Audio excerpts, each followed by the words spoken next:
Queridísimos hermanos de 70x7 Radio Navegando en Libertad, reciban un cordial saludo desde la diócesis de Yopal en la sección de animación bíblica, la animación de la palabra de Dios. Sean bienvenidos a este su programa, A la Escucha del Maestro. En este día, la Iglesia nos invita a vivir el cuarto domingo de Cuaresma, el domingo letar, el domingo de la alegría, el domingo que nos recuerda que el amor de Dios Padre ha llegado a todos, en donde Cristo, que es la luz del mundo, nos llena de gozo y de salvación. Sean bienvenidos entonces, queridos hermanos, y los invito desde ya para que vayamos a tomar nuestra Sagrada Biblia. Vamos a venerarla, vamos a ir al Evangelio de Juan y vamos a ubicarnos en el capítulo 9, versículos del 1 al 41, y nos vamos a preparar para entrar en confianza con el Maestro, con el Señor. Entremos en oración, queridos hermanos, y bienvenidos a este su programa, A la Escucha del Maestro, aquí en 70x7 Radio, Navegando en Libertad. Señor Jesús, abre mis ojos y mis oídos a tu palabra, que lea y escuche yo tu voz y medite tus enseñanzas. Despierta mi alma y mi inteligencia para que tu palabra penetre en mi corazón y pueda yo saborearla y comprenderla. Dame una gran fe en ti para que tus palabras sean para mí otras tantas luces que me guíen hacia ti por el camino de la justicia y de la verdad. Habla, Señor, que yo te escucho, y deseo poner en práctica tu doctrina, porque tus palabras son para mí vida, gozo, paz y felicidad.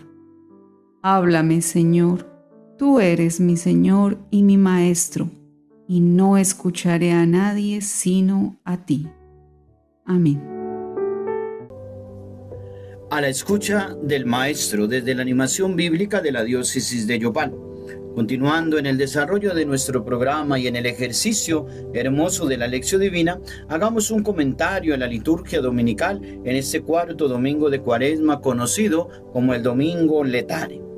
Este domingo resalta el paso de la oscuridad a la luz como signo de la salvación que Dios realiza.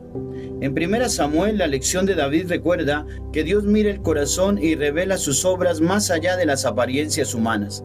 El Salmo 23 proclama al Señor como aquel pastor que guía por sendas de vida y conduce incluso en valles oscuros, generando confianza, alegría en medio del camino cuaresmal.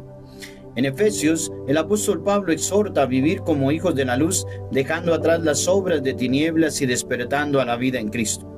El Evangelio del ciego de nacimiento, que en este día nos invita a contemplar el capítulo 9 del Evangelio de Juan, manifiesta a Jesús como la luz del mundo que abre los ojos del cuerpo y del espíritu, mientras denuncia la ceguera interior de quien se cierra a la verdad. Así, el Domingo Letare invita a la alegría anticipada de la Pascua, llamando al creyente a dejarse iluminar por Cristo y a caminar como testigo de la luz que transforma la vida. Con este breve comentario, comencemos entonces nuestro ejercicio hermoso de la lección divina, la lectura orante de la palabra de Dios, la lección, la meditación, la contemplación y la oración. Recordemos entonces que el Evangelio de Juan presenta a Jesús como luz del mundo. Así, durante esta fiesta de las tiendas en la que el atrio del templo se ilumina con grandes antorchas, dejemos que hoy sea la antorcha que ilumina la vida, Cristo el Señor, ilumine la nuestra. Comencemos entonces nuestro primer paso de la lección divina, la lectura. Vamos entonces a pedir la gracia del Espíritu Santo. Una vez hemos entrado en esa gracia hermosa de ser llenados por la gracia de Dios, escucharemos atentamente la proclamación del Evangelio. Seguidamente haremos un momento de silencio y estaremos pendientes para responder a la pregunta ¿qué dice el texto en sí mismo? Así que, pidiendo la gracia del Espíritu Santo, toma tu Santa Biblia y busca el Evangelio de San Juan, la siguiente cita, Juan 9, 1 al 41, y entremos en oración pidiendo la gracia del Espíritu de Dios. Ven, Espíritu Santo, y convierte mis oídos, mi corazón y toda mi persona en tierra buena, capaz de acoger la palabra de Dios como una semilla y hacerla germinar.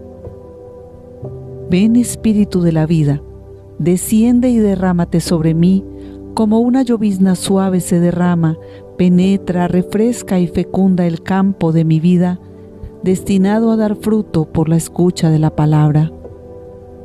Señor mío, puesto en tu presencia, quiero disponer mi corazón para este momento de oración. Envía tu Espíritu Santo para que me ilumine y abra mi mente y corazón a todo lo que tú me quieras decir hoy. Gracias, Señor, por alimentarme con tu palabra. Ven, Espíritu Santo, y ayuda a mi corazón a abrirse a tu presencia, a la escucha. Renueva mi existencia por la palabra de Dios. Ven, Espíritu de sabiduría, recrea mi vida a imagen de Jesucristo, mi Maestro y mi Señor. Amén.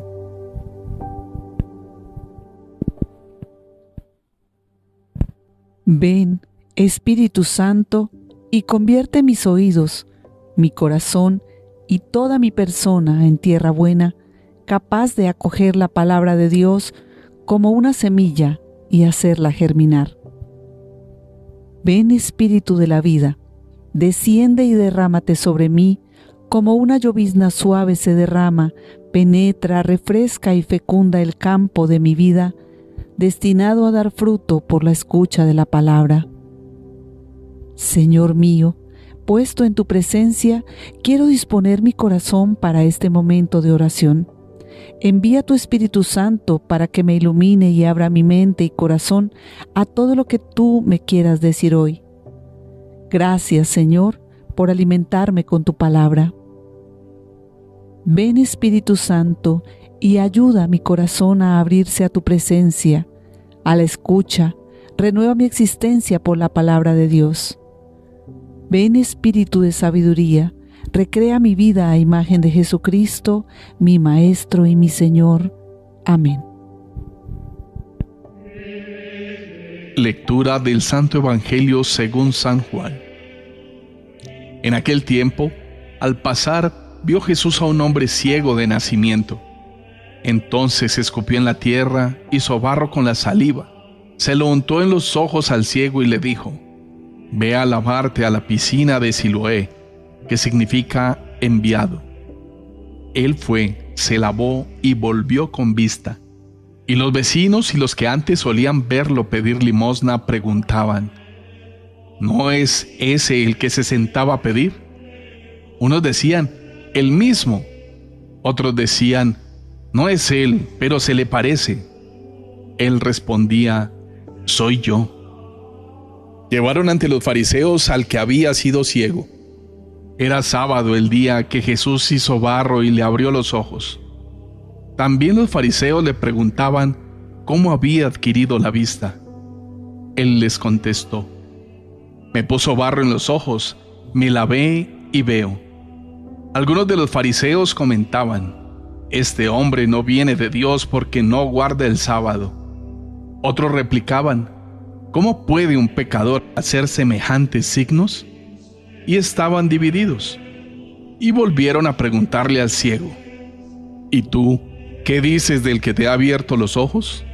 Él contestó que es un profeta. Le replicaron: ¿has nacido completamente empecatado y nos vas a dar lecciones a nosotros? Y lo expulsaron. Oyó Jesús que lo habían expulsado. Lo encontró y le dijo: ¿crees tú en el Hijo del Hombre? Él contestó: ¿y quién es, Señor, para que crea en él? Jesús le dijo: lo estás viendo, el que te está hablando, ese es. Él dijo: creo, Señor, y se postró ante él. Palabra del Señor. El propósito narrativo del pasaje es revelar la identidad de Jesús como Hijo amado y el cumplimiento de la ley y de los profetas. Es educar al discípulo ¿en qué? En escuchar a Cristo, en aceptar el camino pascual y no absolutizar el monte, mostrar la debilidad de la fe comunitaria y la necesidad de una fe orante y perseverante, unir epifanía y caridad. La luz recibida en la oración debe traducirse en la liberación del que sufre. Mateo, como los demás sinópticos, sitúa el relato de la transfiguración inmediatamente después del primer anuncio de la pasión y sus consecuencias, allí en el capítulo 16, versículos del 1 al 26. Recordar esta vinculación nos ayudará a interpretar esta escena tan enigmática a simple vista. Sabemos además que el evangelista se remite constantemente a la Escritura, pues le gusta presentar la vida de Jesús como cumplimiento y superación de las promesas del Antiguo Testamento. Aunque son muchos los pasajes bíblicos que Mateo podría estar evocando al narrar la transfiguración, hay uno en el libro del Éxodo con el que muestra notable coincidencia. ¿De qué pasaje estamos hablando? De Éxodo 24, 12, 18 y de Éxodo 34, 29, 35. La escena de la transfiguración presenta los rasgos típicos de una teofanía o manifestación divina, un género literario muy abundante en la Sagrada Escritura. Lo acabamos de comprobar leyendo algún fragmento de la teofanía del Sinaí. También allí se habla de el séptimo día, de subir, bajar del monte, el rostro luminoso, la nube, el miedo. Lo sorprendente en nuestro caso es que Jesús, y no Dios, quien se manifiesta en su gloria.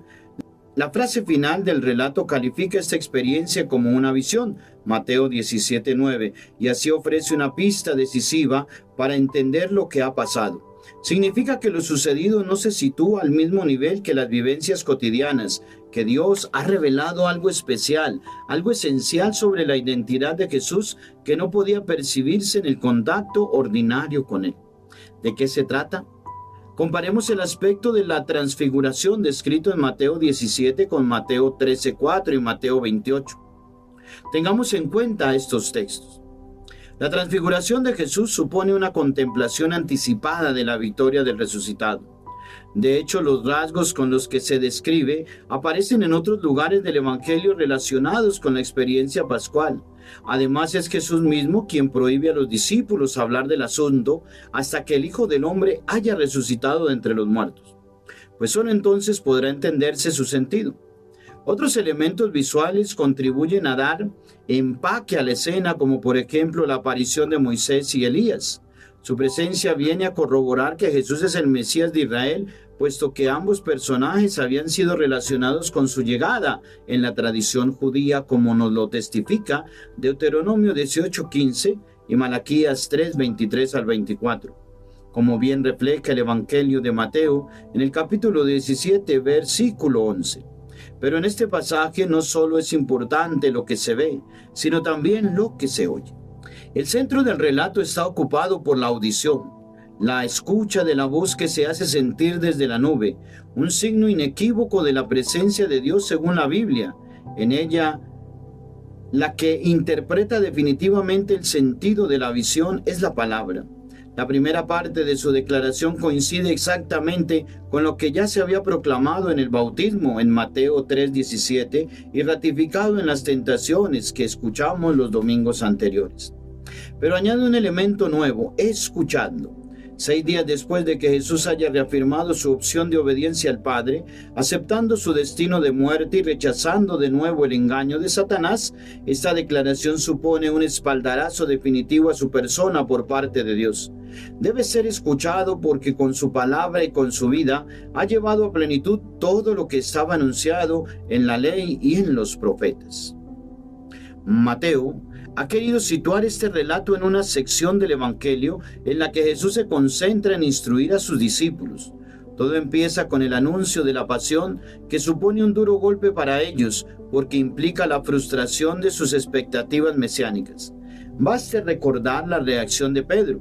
En este contexto, la transfiguración intenta animar la fe y el seguimiento de los discípulos que han entrado en crisis, mostrándoles por un momento el final del camino, la resurrección. Prepararles para asumir lo que les queda por recorrer, la pasión y la muerte. Por eso lo decisivo para ellos comenzará al bajar del monte y encontrarse de nuevo con Jesús solo. Es en la vida cotidiana y en el seguimiento del Mesías sufriente donde deberán reconocerle y escucharle como Hijo de Dios, aunque vean desfigurado a quien han visto y han contemplado como el Hijo de Dios a quien han visto transfigurado. Es la única ruta posible para alcanzar la gloria de la resurrección que ellos han entrevisto ya en la cima del monte. Entonces el relato de la transfiguración se sitúa en el corazón del camino hacia la pasión y revela a Jesús como el cumplimiento de la ley y los profetas. Teológicamente, la transfiguración muestra la unidad entre la gloria y el sufrimiento en el misterio de Cristo. El Hijo amado es el siervo que entregará su vida. El texto invita a la experiencia del monte como espacio de oración, de contemplación y escucha, donde el discípulo fortalece su fe ante las pruebas. La Iglesia ve en esta escena la identidad, su identidad como comunidad de testigos que escuchan al Hijo y lo anuncian desde la experiencia del encuentro. Pedro, Santiago y Juan representan a la Iglesia llamada a contemplar y a custodiar el misterio hasta su plena revelación pascual. Así, la Iglesia vive entre el monte y el valle, contemplativa en la liturgia y misionera en la caridad, guiada siempre por la centralidad de Cristo. Hagamos un breve momento de silencio, queridos hermanos, y continuemos meditando este texto que nos regala hoy la Iglesia en este segundo domingo del tiempo de Cuaresma. Muy bien, queridos hermanos, hemos vivido la primera parte de nuestra lección divina, el primer paso, la lección. Hemos leído. Ahora entramos en el momento de la meditatio, la meditación. Después de responder a la pregunta ¿qué dice el texto en sí mismo? Ahora respondemos a la pregunta ¿qué me dice el texto? Y para ello es importante dejarnos iluminar por algunas necesidades bíblicas para comprender este texto. Una de ellas es el contexto histórico y literario.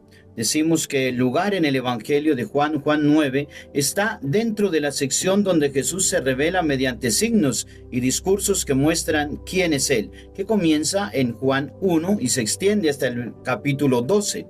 En este relato está muy unido a Juan 8, donde se debate sobre la luz y la verdad, y prepara el capítulo 10, donde Jesús se presenta como el buen pastor. La clave simbólica de este texto es que el tema central es la luz y el paso de la ceguera a la visión, que en Juan significa pasar de la incredulidad a la fe. Ambiente socio-religioso. El relato presupone una comunidad judía marcada por la autoridad de la sinagoga y por tensiones frente a quienes confiesan a Jesús. La expresión expulsarlo remite a la exclusión social y religiosa. El género y dinámica del texto es un relato que tiene la siguiente estructura: un signo con una estructura en espiral, un milagro, una investigación, una controversia, una confesión de fe, un juicio espiral. El propósito narrativo del pasaje es revelar a Jesús como luz del mundo, que no solo cura un ojo, sino que abre la fe.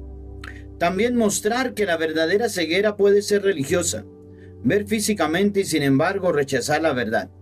Enseñar. El camino del discípulo del no sé se pasa al del profeta, al que viene de Dios hasta creo, Señor. Y presentar el signo como una nueva creación. El barro más el envío al agua es signo de una humanidad recreada y enviada.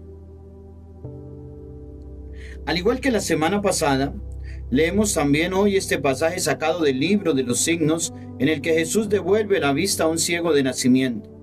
Como es habitual en el Evangelio de Juan, este nuevo signo, el sexto por su orden, dará lugar a varios diálogos y controversias que ayudan a entender lo sucedido. Entre ellos se destaca esta vez una serie de severos interrogatorios en la que los fariseos se comportan como verdaderos jueces. Aparentemente procesan al que había sido ciego, pero el auténtico reo es Jesús, que se ha atrevido a curarlo en sábado. Solo al final se invierten los papeles y descubrimos quién es en esta historia el centro. De nuevo nos encontramos con un pasaje largo que no podemos explicar con todo detalle. Para desentrañar su significado, nos fijaremos en los aspectos más relevantes. Nos preguntamos entonces qué acciones realiza Jesús para curar al ciego y qué órdenes le da. Al encontrarse con aquel mendigo invidente, los discípulos plantean la pregunta sobre el porqué de aquella situación. Según la doctrina de la retribución, tal desgracia solo era explicable como un castigo por el pecado. Jesús, en cambio, rechaza esta creencia y apunta más bien hacia el para qué.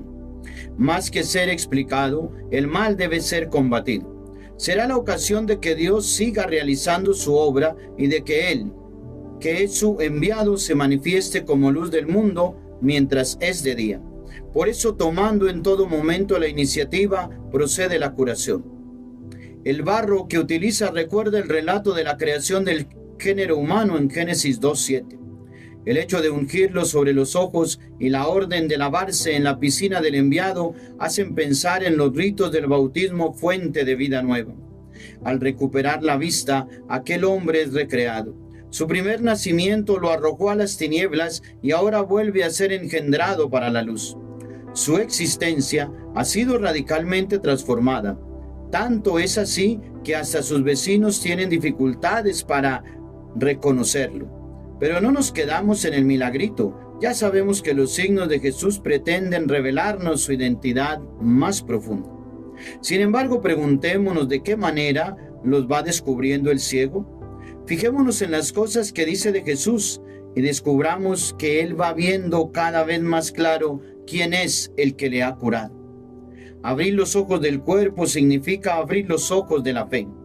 En este sentido, la curación de la ceguera viene a simbolizar todo el proceso que recorre el que cree en Jesús y recibe el bautismo. No en vano, los primeros cristianos llamaban a este sacramento iluminación. En consecuencia, y como ya le sucediera a la samaritana, el que había sido ciego va descubriendo poco a poco quién es el que le ha devuelto la vista.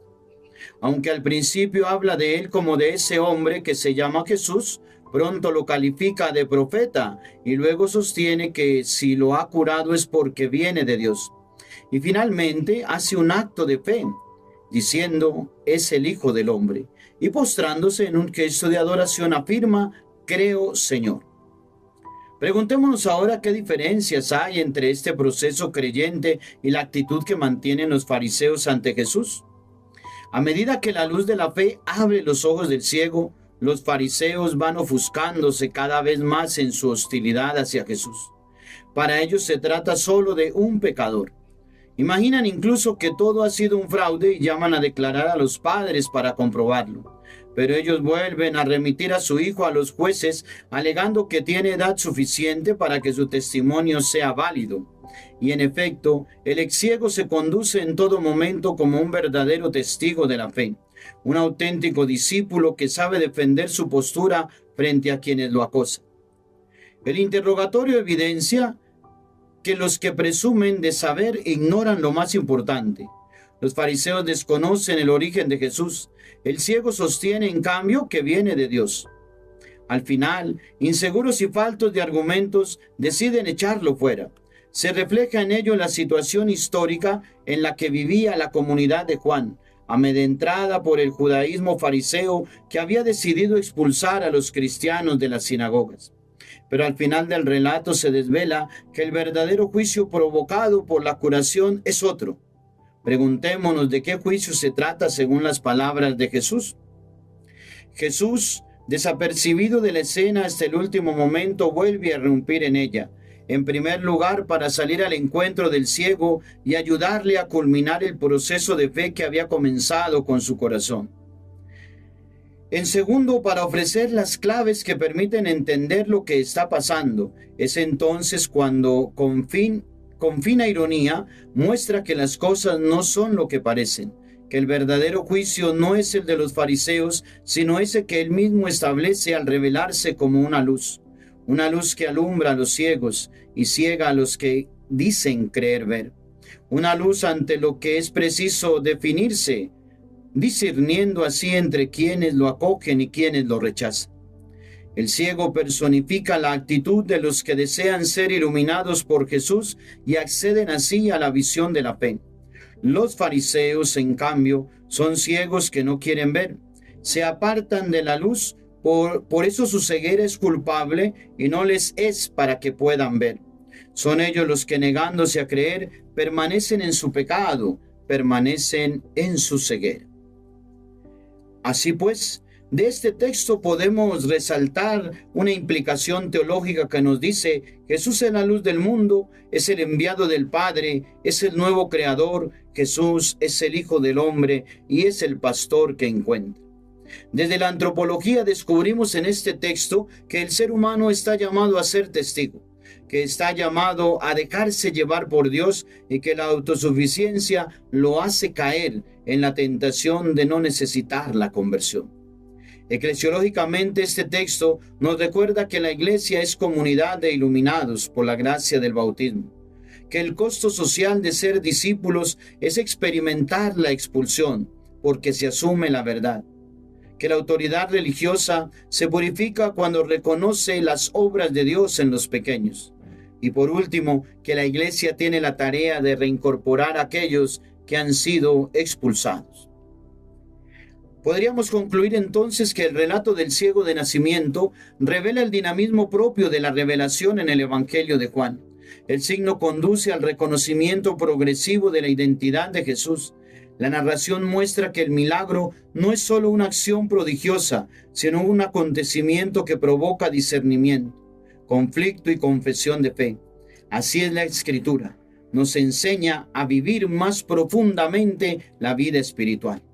Teológicamente, el texto manifiesta a Jesús como la luz del mundo, nuevo creador e hijo del hombre que conduce a la adoración. La sanación simboliza la iluminación interior por la gracia, donde la fe es un proceso que va del encuentro a la confesión personal.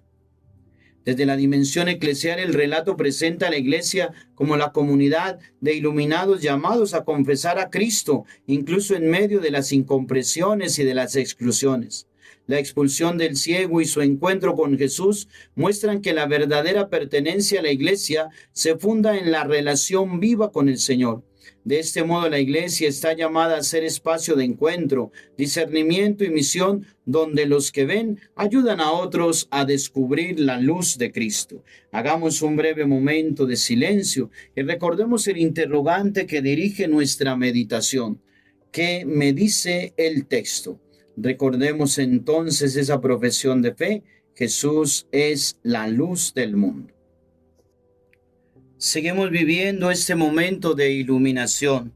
Los bautizados somos iluminados por la luz de Cristo que abre nuestros ojos para contemplarlo. Tercer paso en nuestro ejercicio de la lección divina, la contemplación. Después de leer y meditar, hacemos un breve ejercicio de silencio y reflexionamos en la realidad actual de nuestra comunidad, de nuestra vida, y respondemos al interrogante desde la palabra que Dios hoy me ha regalado: ¿a qué me compromete? Querido hermano, donde quiera que estés, ahora donde nos sigues, te invito a que te sientes un momento en silencio, a que hagamos este ejercicio de contemplación respirando lento. Y te invito a que digas conmigo: Señor Jesús, luz del mundo, abre mis ojos. Nuevamente: Señor Jesús, luz del mundo, abre mis ojos. Ahora imaginemos ese camino polvoriento. Miremos a Jesús que se detiene. Observemos su mirada compasiva. Durante un momento contemplemos el gesto.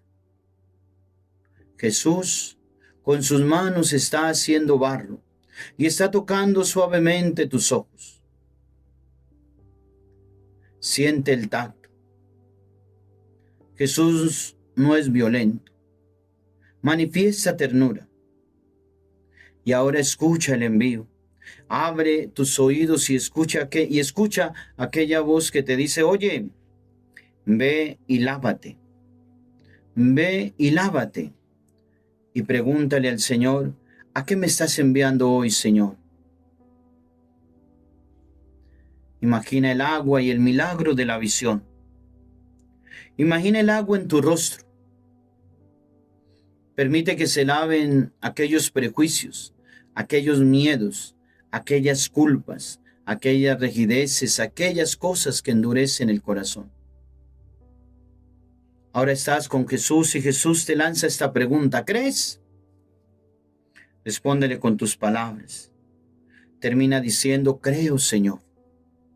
Y este sea el momento especial para que elijas un acto concreto de luz para este día. Por ejemplo, reconciliar, servir, decir la verdad con caridad, acompañar a alguien que se siente excluido y llevarlo a la vida de la comunidad. Toma tu lápiz, ve a tu libreta de apuntes o en tu Biblia si tienes allí un papelito y escribe el compromiso que te pones para esta tarea. Recuerda que sea una tarea realizable. No olvides decir al Señor, creo, Señor. Y como el salmista, el Señor es mi luz y mi verdad, ¿a quién temeré? El Señor es la defensa de mi vida, ¿quién me hará temblar? Hagamos un breve momento de silencio y sigamos viviendo este momento contemplativo. Continuemos, queridos hermanos, aquí en 70x7 Radio, navegando en libertad.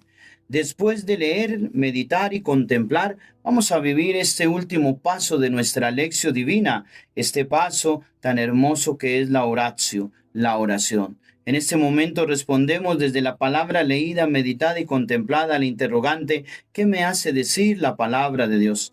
Recordamos que esta palabra es muy distinta a lo que el mundo nos ofrece y es el momento de decirle algo al Señor. Así que te invito, querido hermano, para que entremos en un momento de oración. Esa palabra que hemos saboreado, la hagamos vida, en nuestra existencia, y sea el Señor el que nos colme de gracia, de bondad y de misericordia. Bendito sea el Señor por tu palabra que ilumina nuestra vida. Los invito entonces, hermanos, para que nos adentremos en oración y repitamos juntos las palabras de esta oración que ha brotado del texto que hoy hemos leído, que hemos meditado y que hemos contemplado. Unámonos en oración. Padre bueno y misericordioso, tú que miras con amor nuestra fragilidad y no te detienes en nuestras sombras, te damos gracias porque en tu providencia haces brillar tu obra en nuestra historia. Lava nuestros prejuicios, rompe nuestras cegueras y enséñanos a descubrir tu paso en los momentos de dolor, para que todo en nosotros se abra a tu luz y a tu verdad. Señor Jesús, luz del mundo, tú que te detuviste ante el ciego del camino y tocaste su herida con ternura creadora, acércate también a nuestros ojos cansados y a nuestro corazón herido. Haz barro nuevo con nuestra pobreza. Envíanos a las aguas de tu gracia y condúcenos a la fe que confiesa con humildad. Creo, Señor, para que nuestra vida se convierta en testimonio de tu misericordia. Espíritu Santo, dulce luz interior, tú que abres los ojos del alma y nos haces reconocer a Cristo vivo, ilumina nuestras decisiones, purifica nuestras intenciones y fortalece nuestro testimonio. Haz de la Iglesia una comunidad de iluminados que acompaña, acoge y sana, para que, caminando en la luz, podamos guiar a otros hacia el encuentro con el Señor. Amén. Amén. Bendito sea, Señor, porque nos regalas este momento. Gracias por tu palabra. Gracias por permitirnos leerla, meditarla, contemplarla y ahora hacer la oración. Sigue bendiciendo nuestros días, sigue bendiciendo nuestra vida. Haz que te descubramos y haz que tú seas, Señor, nuestra luz para caminar conforme a tu voluntad. Bendícenos hoy y siempre, en el nombre del Padre, del Hijo, del Espíritu Santo. Amén. Bien, queridos hermanos, con este momento de oración llegamos al final de nuestro programa A la Escucha del Maestro. Un espacio desde la animación bíblica de la diócesis de Yopal para que saboreemos la liturgia de la palabra de cada domingo, especialmente el Evangelio, e invitarlos a seguir viviendo este tiempo de Cuaresma como preparación a la Pascua, el anuncio gozoso de que el Señor está con nosotros. No olviden seguir unidos a la programación de 70x7 Radio, navegando en libertad. Nuevamente desde la animación bíblica de la diócesis de Yopal, les saludamos y les invitamos a seguir por el camino del Señor. Bendecido día y gran semana para todos en el Señor.